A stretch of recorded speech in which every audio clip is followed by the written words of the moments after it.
Decide किया gate exam के लिए प्रिपेयर करने का और एमटेक करने के लिए सोचा है अगर आपने, या फिर कुछ और आपने सोचा है, तो इस चीज़ को करना है। फिर चाहे आप ड्रॉपर हो या फिर आप कॉलेज स्टूडेंट हो, आप जॉब के अंदर हो, you have to do it. बहुत ज़्यादा ओवर थिंकिंग नहीं करनी है, जस्ट पढ़ते जाओ और पढ़ते जाओ, ठीक है। और कोई रास्ता नहीं है, there is no way out. अगर आप भी गेट 2026 के लिए प्रिपेयर कर रहे हो तो यू माइट बी कंफ्यूज कि आपको कौन से सब्जेक्ट से अपनी प्रिपरेशन स्टार्ट करनी चाहिए। काफी सारे जो सब्जेक्ट्स हैं गेट सीएस की अगर हम बात करें तो एक दूसरे पर डिपेंड करते हैं।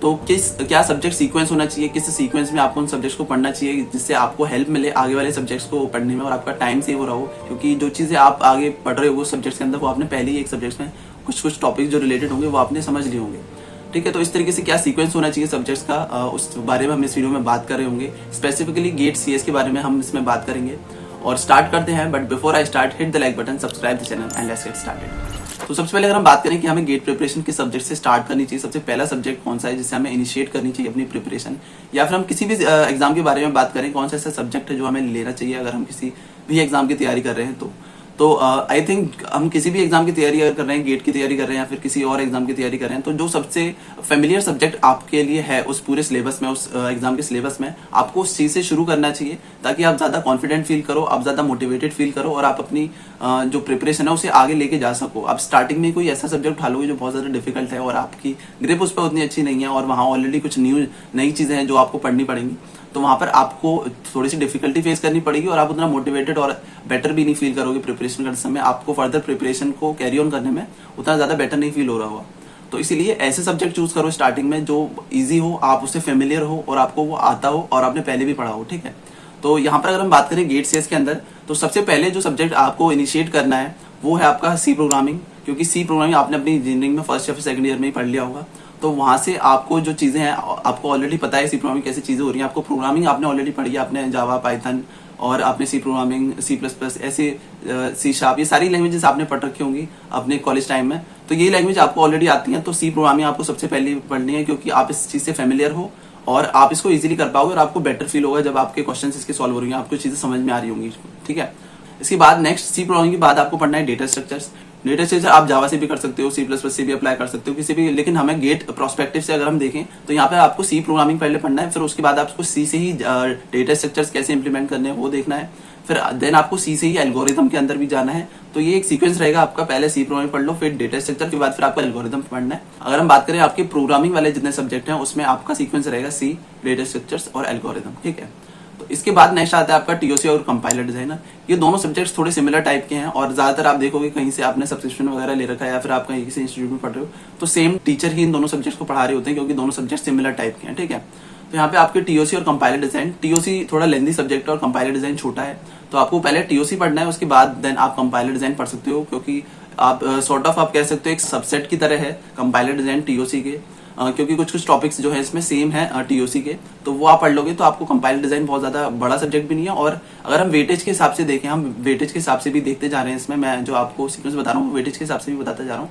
टीओसी का वेटेज आपका काफी ज्यादा है और कंपाइलर डिजाइन का वेटेज आपका काफी कम रहता है, 5 से 6 नंबर के आसपास आई थिंक रहता है, तो उसका वेटेज भी काफी कम है। तो इसीलिए आप कंपाइलर डिजाइन को बाद में भी पढ़ सकते हो या फिर आप टीओसी के जस्ट बाद इसको पढ़ के आप फिनिश कर सकते हो, बहुत ज्यादा लेंथी सब्जेक्ट नहीं है ये, ठीक है। इसके बाद नेक्स्ट आपके ऐसे सब्जेक्ट्स आते हैं जिनका वेटेज भी ज्यादा है और जिनको एक सीक्वेंस में आप पढ़ सकते हो जो कि आपके लिए बेनिफिशियल होगा। तो यहाँ पे नेक्स्ट सब्जेक्ट आता है आपका COA, computer organization and architecture.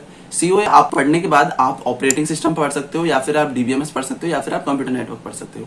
COA के अंदर जिस तरीके की टर्मिनोलॉजीज यूज होंगी, जिस तरीके की कैलकुलेशन यूज होंगी, वो सारी आपको ऑपरेटिंग सिस्टम में और खासतौर पे डीबीएमएस में और कंप्यूटर नेटवर्क में आपके काम आ रही होंगी, ठीक है। आप एक टॉपिक पढ़ोगे सीओ के अंदर डिस्क मैनेजमेंट वाला या फिर आप इसको फाइल मैनेजमेंट बोल सकते हो। इसमें डिस्क के बारे में आप पढ़ रहे होते हो बेसिकली, जहां पर आपको ये देखना होता है कि एक डिस्क के अंदर किस तरीके से डेटा, आपकी जो एचडीडी होती है उसके अंदर किस तरीके से डेटा स्टोर हो रहा होता है, वो जो चीज है वो आप इसके अंदर पढ़ रहे होगे। तो सेम टॉपिक आपका डीबीएमएस के अंदर भी है, सेम टॉपिक लास्ट में दोनों सब्जेक्ट्स के है। तो आप सीओए के अंदर पढ़ने के बाद डीबीएमएस में आप इसको इजीली पढ़ लोगे, ठीक है। पहले सीओए पढ़ लो, फिर आप ऑपरेटिंग सिस्टम, फिर आप डीबीएमएस पढ़ लेना, उसके बाद फिर आप कंप्यूटर नेटवर्क पढ़ सकते हो। कंप्यूटर नेटवर्क बहुत लेंथी सब्जेक्ट है यार, और ये चारों ही सब्जेक्ट जो मैंने बताया, सीओए हो गया, आपका ऑपरेटिंग सिस्टम हो गया, डीबीएमएस हो गया और आपका कंप्यूटर नेटवर्क, ये चारों ही सब्जेक्ट का अच्छा खासा वेटेज रहता है गेट एग्जाम में। तो ये सारे सब्जेक्ट्स को मेजरली आप अच्छे खासे टाइम से फिनिश कर लें, और जो कम वेटेज वाले सब्जेक्ट्स हैं उन्हें आप ऑल्दो थोड़ा सा बाद में भी कर सकते हो। वैसे छोटे हैं तो बहुत सारा टाइम आपको नहीं लग रहा होगा, जैसे मैंने टीओसी है उसके बाद आप कंपाइलर डिजाइन पढ़ लो, कम वेटेज है लेकिन छोटा सब्जेक्ट थोड़ा जल्दी हो जाता है। और आप सीओए वगैरह शुरू करने से पहले आप डिजिटल लॉजिक पढ़ सकते हो, क्योंकि वो भी आपका बहुत ज्यादा बड़ा सब्जेक्ट नहीं है और आप लॉजिक गेट्स वगैरह से रिलेटेड सारे कॉन्सेप्ट्स होते हैं उसमें, तो वो भी आप जल्दी खत्म कर सकते हो और उसका वेटेज भी कम है। या फिर अगर आपको लगता है कि नहीं यार डिजिटल लॉजिक जो है बाद में पढ़ लेंगे, तो आप उस चीज को बाद में रख सकते हो, ऐसी कोई दिक्कत नहीं है, ठीक है। तो सीक्वेंस आपका कुछ इस तरीके से रहना, सी प्रोग्रामिंग, डेटा स्ट्रक्चर और एल्गोरिथम।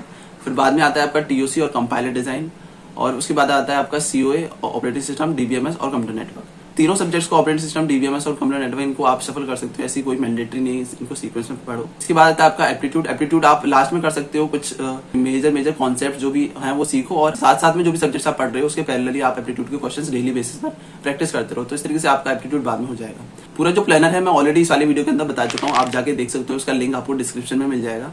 और इसके अंदर मैंने पूरा समझाया है, ऑलमोस्ट सेम सा सीक्वेंस है, जिस सीक्वेंस में मैंने यहाँ पर चीजें बताई हैं, लगभग उसी सीक्वेंस में मैंने इस वीडियो के अंदर भी सारी चीजें बताई हैं कि आप किस तरीके से कर सकते हो और मंथ वाइज आप अपने सब्जेक्ट्स को कैसे कैसे खत्म कर सकते हो, ठीक है।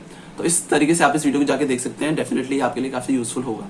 तो ये आपका सीक्वेंस था, और बाकी इसके अलावा यार आपको जो है काफी सारे स्टूडेंट्स होते हैं जो उतना ज्यादा सोचते नहीं है, तो आप बहुत ज्यादा मेजर वो नहीं है, ये मेजर चीज नहीं है, बहुत ज्यादा कंसर्न नहीं है कि बड़ा कि आपको किसी इस चीज से, अगर आप सीओए बाहर पहले नहीं करते हो, डीबीएमएस पहले कर लेते हो, तब भी कोई दिक्कत नहीं है। पढ़ना तो आपको सारी सब्जेक्ट है, हर सब्जेक्ट आपको पढ़ना है, मेहनत आपको करनी पड़ेगी, और जस्ट स्टार्ट कर दो। डिसाइड किया गेट एग्जाम के लिए प्रिपेयर करने का और एमटेक करने के लिए सोचा है अगर आपने, या फिर कुछ और आपने सोचा है, तो इस चीज को करना है। फिर चाहे आप ड्रॉपर हो या फिर आप कॉलेज स्टूडेंट हो, आप जॉब के अंदर हो, you have to do it. जो भी टाइम है अपना बचा के, इधर उधर से टाइम को चुराओ और अपना इस चीज को दो, अपने एग्जाम को दो, अपनी पढ़ाई को दो, और ज्यादा से ज्यादा टाइम देने की कोशिश करो, क्योंकि जो भी सिचुएशन में आप हो, और डेफिनेटली आप इस एग्जाम के लिए प्रिपेयर कर रहे हो, तो या तो आप किसी प्राइवेट कॉलेज में हो, या फिर अपनी जॉब से ज्यादा और बेटर अपॉर्चुनिटी चाहते हो, या फिर आप ड्रॉपर हो, कुछ ना कुछ सिचुएशन होगी जब भी आप गेट एग्जाम के लिए प्रिपेयर कर रहे हो और बेहतर आप चीजें करना चाहते हो, जो भी आपके पास जिस लेवल पर आप हो, जिस स्टेट में आप हो अभी, ठीक है। तो आपको बेहतर जगह करना है, तो आपको मेहनत ज्यादा करनी पड़ेगी, एफर्ट मानना पड़ेगा। आप किसी भी सिचुएशन में हो, कितने भी लो फेज में हो, you have to do it. और बहुत ज्यादा ओवर थिंकिंग नहीं करनी है, जस्ट पढ़ते जाओ और पढ़ते जाओ, ठीक है। और कोई रास्ता नहीं है, there is no way out, सिर्फ ये एक तरीका है जिससे आप बाहर जा सकते हो, और बस स्टार्ट कर दो, ठीक है। आई होप ये वीडियो आपके लिए थोड़ा सा हेल्पफुल रहे, आपको थोड़ा सा आइडिया लगे कि यार किस सीक्वेंस में आपको सब्जेक्ट्स पढ़ने हैं। और इसके अलावा और भी इन्फॉर्मेटिव वीडियोस आपको मिलेंगी चैनल पर, गेट से रिलेटेड और काउंसलिंग से रिलेटेड, वो भी आप जाके देख सकते हो। And if you think I deserve your subscription, then definitely subscribe करना मत भूलना। और बाकी इस वीडियो के अंदर इतना ही यार, फिर मिलते हैं नेक्स्ट वीडियो में। Till then take care, keep preparing for the GATE, and I will see you in the next video.